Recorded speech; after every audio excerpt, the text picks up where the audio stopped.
오늘은 화목제에 대해서 그에 관한 말씀입니다. 화목제는 번제와 마찬가지로 예물을 드리는 사람이 제물의 머리에 안수를 하고 그래서 회막 문에서 잡아 그 피를 제사장들이 제단 사방에 뿌림으로 불로 태워드리는 화제입니다.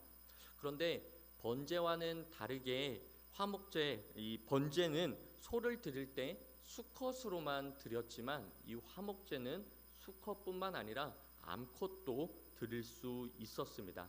단 흠이 없는 선에서 말이죠. 또한 번제는 양이나 염소, 심지어는 집비둘기나 산비둘기도 드릴 수 있었습니다.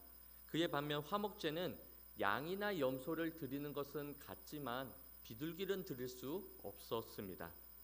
그리고 번제는 가죽을 제외한 모든 것을 여호와 하나님 앞에 드려야만 했습니다.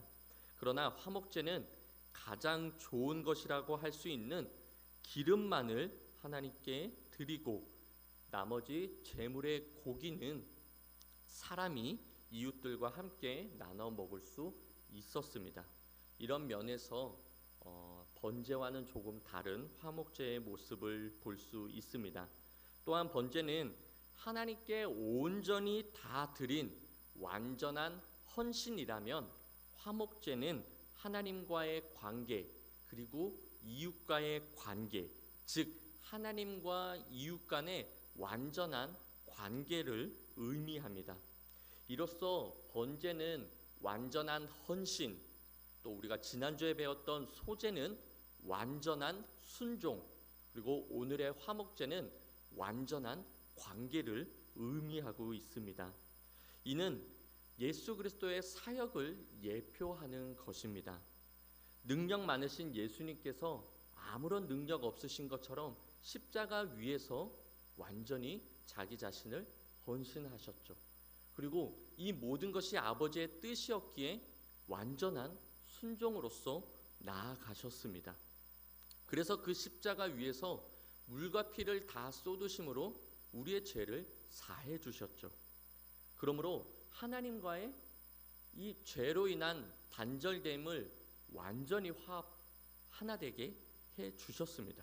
완전한 화목을 이룰 수 있게 되었다라는 거죠.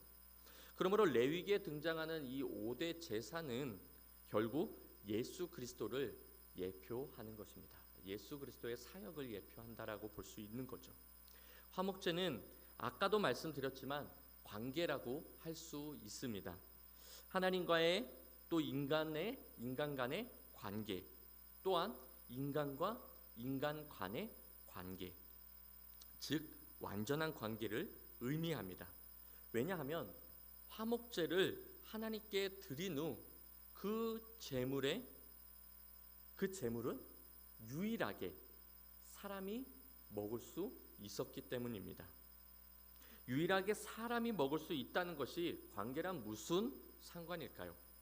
3절 중반부와 4절 말씀을 보면 3절 중반부와 4절 말씀, 곧 내장에 덮인 기름과 내장에 붙은 모든 기름과 두 콩팥과 그 위에 기름 곧 허리 쪽에 있는 것과 간에 덮인 커플을 콩팥과 함께 떼어낼 것이요. 다시 말해 이 기름이라는 것은 가장 좋은 것을 뜻하는 것입니다. 다시 말해서 제물의 가장 좋은 것, 제물의 최상의 것은 하나님께 드리고 나머지 고기는 그 제물은 드리는 자가 먹을 수 있었다라는 것이죠. 그런데 조건이 있습니다. 오늘 본문은 아니지만 레위기 7장 15절 말씀에 보면은 그날에 다 먹어야 됐습니다. 그 제물을 잡은 화목제로 드린 그 제물을 그날 그 제물을 드리는 날 다 먹어야 됐어요. 물론 서원 제물이나 자원하는 제물은 이튿날까지 허용되었습니다. 이틀까지는 괜찮았어요. 그런데 3일째에는 다 먹어야 됐었어요. 셋째 날까지 그 제물을 남김없이 다 먹어야 됐다라는 거죠. 셋째 날 먹으면 가증하다, 죄다라고 성경은 말씀하고 있습니다. 그 죄를 짊어져야 한다라고 말씀하고 있다라는 거죠. 그것도 그 재물을 먹은 모든 자, 3일째에 그 재물을 먹은 모든 자가 다 가증한 것이고 또 죄를 범했다라고 볼 수 있는 것입니다. 그렇다면 소 한 마리를 드렸을 때 그것을 그날 다 먹을 수 있을까요? 혼자서 그 재물을 다 먹을 수 있을까요? 못 먹습니다. 그렇죠? 저도 고기를 참 좋아합니다. 고기를 좋아하는데 마음껏 일본 말로 이빠이 먹어도 1kg를 못 먹어요. 그렇죠? 정말 배 터지게 막 배꼽 나오도록 막 꾸역꾸역 먹어도 1kg를 못 먹겠더라고요. 어찌 1kg를 먹어도 저녁은 못 먹겠더라고요. 그 다음 식사를 또 먹을 수는 없더라고요. 그런데 소 한 마리가 대충 몇 킬로나 될까요? 뭐 대략 한 700kg에서 1000kg 된다고 합니다. 황소는 뭐 그보다 더 많이 나간다고 해요. 그러면 최소 성인이 뭐 뼈를 뭐 사골 뭐 안 먹는다 치고 해도 최소 500명 이상은 있어야 고기를 먹을 수 있어요. 그렇죠? 그러면 혼자서 먹는 것이 아니라 이것은 이웃과 나눠 먹을 수밖에 없다라는 거죠. 이웃과 나눠 먹지 않으면 이 제사는 가증한 제사가 돼요. 그리고 죄를 범한다라고 오히려 말씀하고 있다라는 거죠.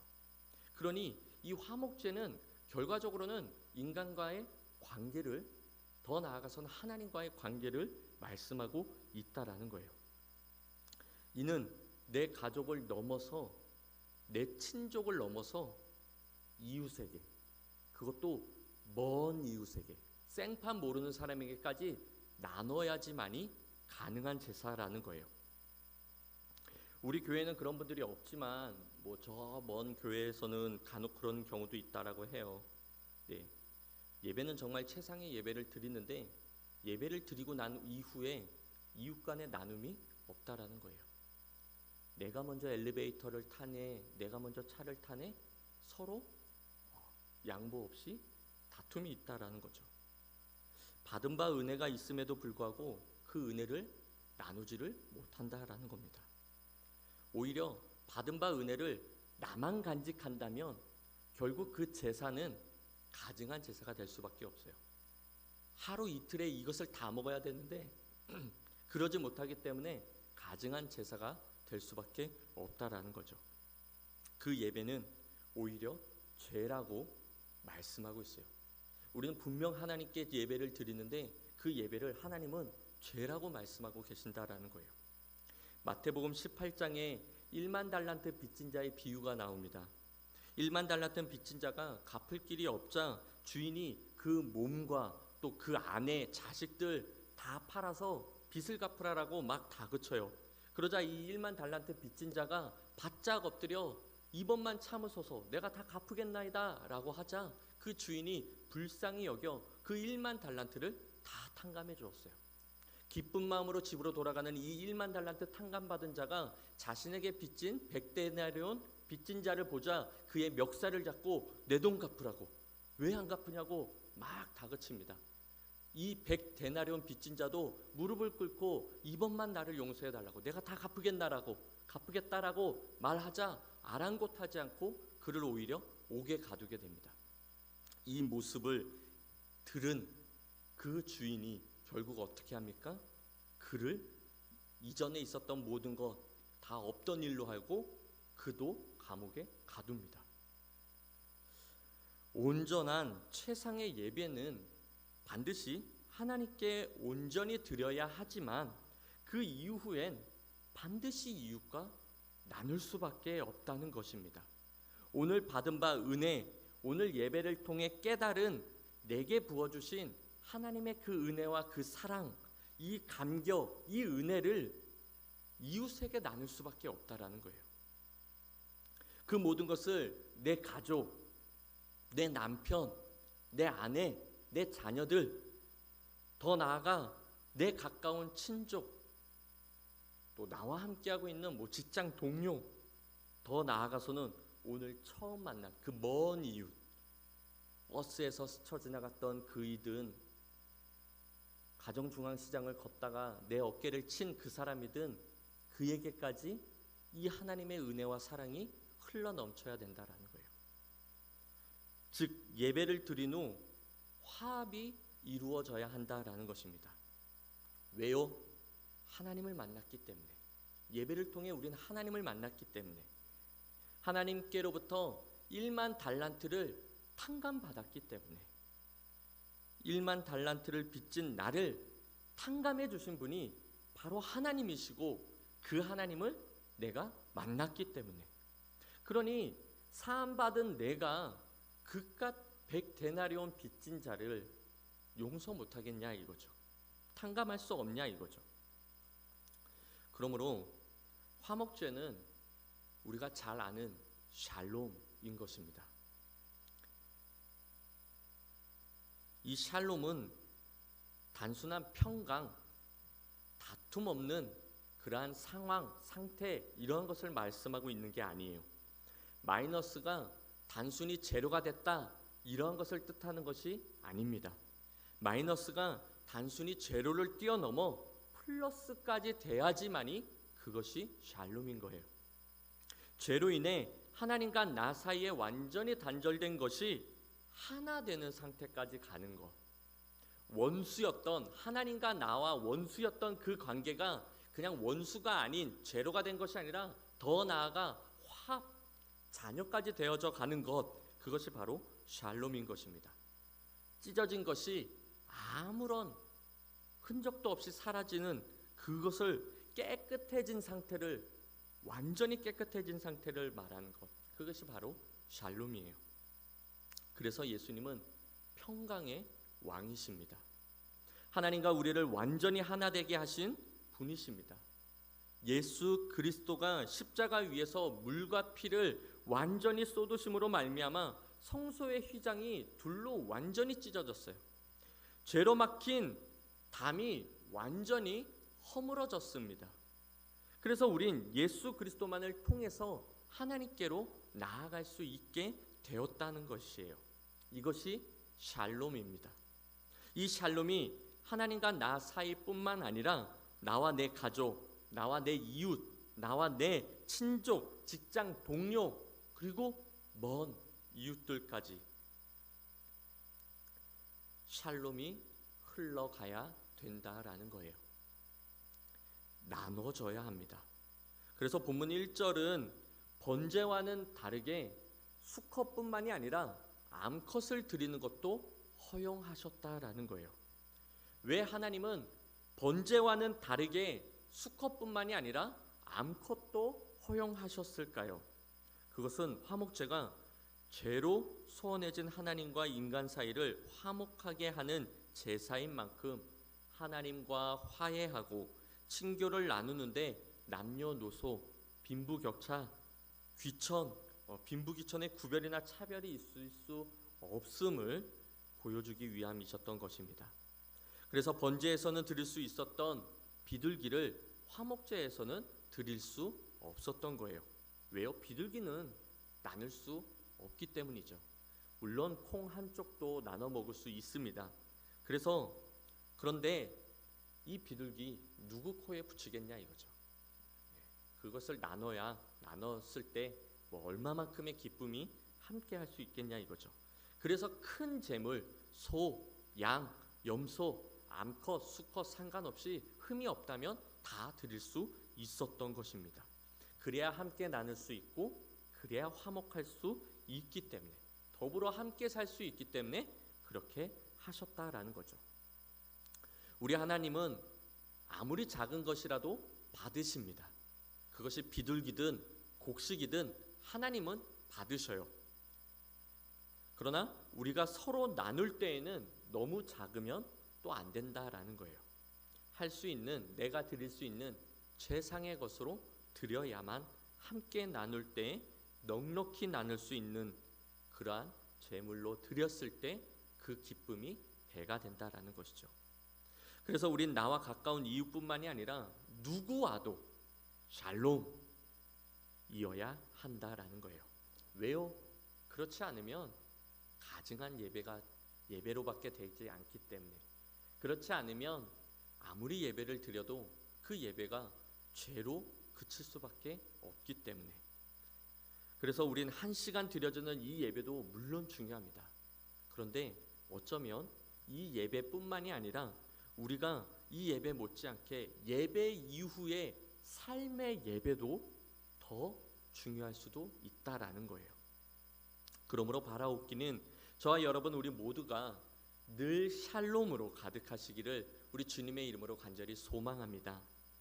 그래서 다툼 없는 그런 상태로만 유지되는 것이 아니라 물론 이것도 다툼에 비하면 낫지요.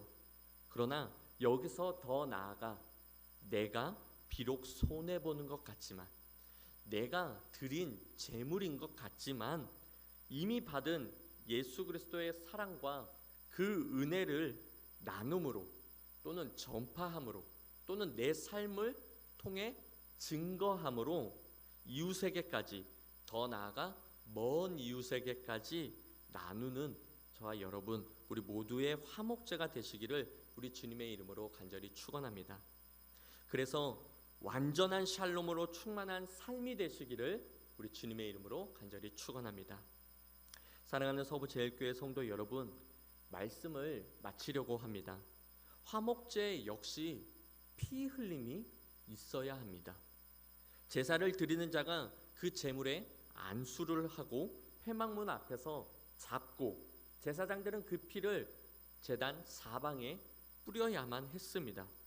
이는 하나님과 인간의 화목을 위해 흘리신 예수 그리스도를 예표합니다. 예수님은 단절되었던 저와 여러분과의 하나님과의 그 관계를 위해 친히 화목 제물이 되셔서 십자가 위에서 모든 물과 피를 다 쏟으셨습니다. 그 피 흘림으로 저와 여러분은 하나님을 아바 아버지라 부를 수 있게 된 것입니다. 완전한 샬롬, 완전한 관계의 회복인 것입니다. 우린 그렇게 1만 달란트를 탕감받은 빚진 자예요. 그래서 하나님은 오늘 본문 말씀을 통하여 우리에게 이렇게 말씀하시는 겁니다. 인간과 하나님 사이를 화목하게 하기 위해 자신을 희생시킨 예수님처럼 너희들도 내 남편, 내 아내, 내 자녀들, 내 가까운 이웃 또는 오늘 처음 만난 스쳐 지나간 그 먼 이웃이라 할지라도 샬롬, 화목하라라는 거예요. 그저 1만 달란트 빚진 것으로 그치지 말고 받은 바 그 은혜를 나누라는 거예요. 오늘이 가기 전에 또는 내일이 가기 전에 나누라는 거예요. 받은 은혜를 나만 간직해서는 안 된다라는 것입니다. 우리도 100데나리온을 탕감해 주어야 돼요. 오늘 이 예배를 통하여 받은 그 은혜를 그냥 나만으로 간직하는 것이 아니라 나아가 이 예배당을 나아가는 그 회막문을 열고 나아가는 그 순간 만나는 그를 통해 불러 초청을 해야 됩니다. 모여라, 우리 집으로 와라.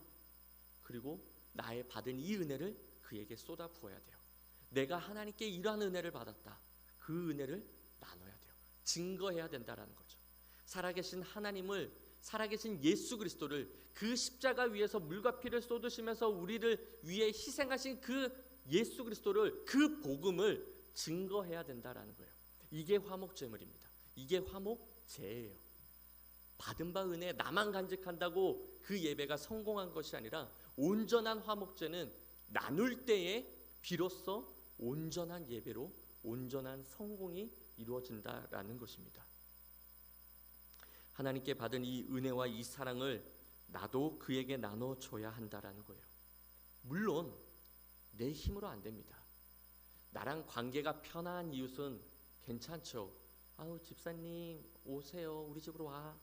또는 뭐 목장의 목장원들 이번 주에는 우리 집에서 모여요. 물론 지금 코로나 때문에 좀 쉽사리 모이기는 쉽진 않지만 예를 들면 모여요. 뭐 요리 솜씨는 별로 없는데 내가 뭐 파송송, 계란탕, 뭐 두부 송송 썰어가지고 된장찌개 했으니까 밥 한 끼 합시다. 이런 나눔이 물론 가까운 사람하고는 편하게 이루어져요. 그런데 원수는 어떨까요? 원수에게까지 그 화목이 이루어져야 된다는 거예요.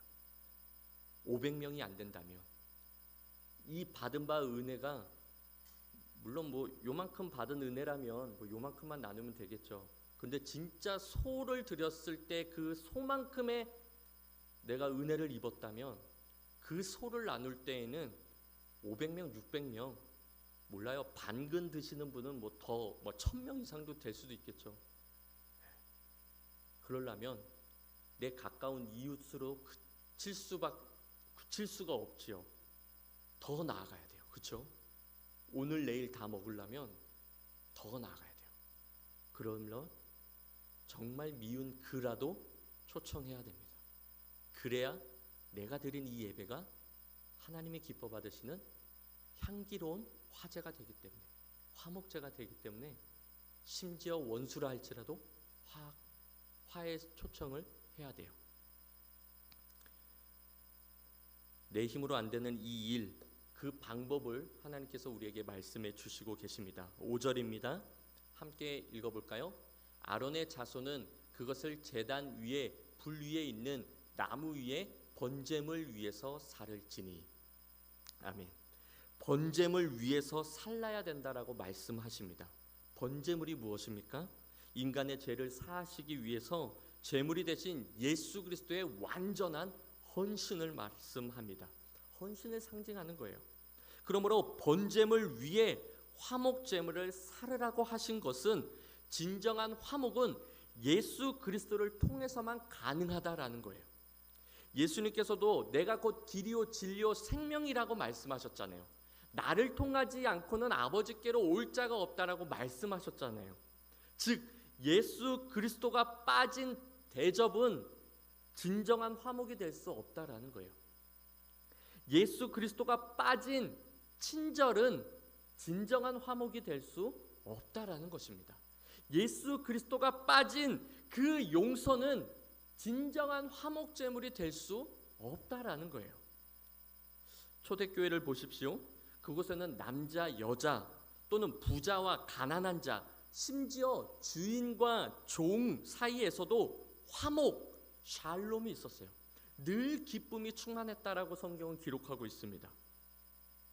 그들 사이에 평화가 이루어진 것이 무슨 무력 때문에 또는 뭐 권력 또는 뭐 돈 이것 때문에 가능했던 걸까요? 아니죠. 그들 사이에 평화가 이루어진 것은 그들 사이에 예수 그리스도 즉 복음이 있었기 때문에 그 샬롬이 가능했다라는 거예요.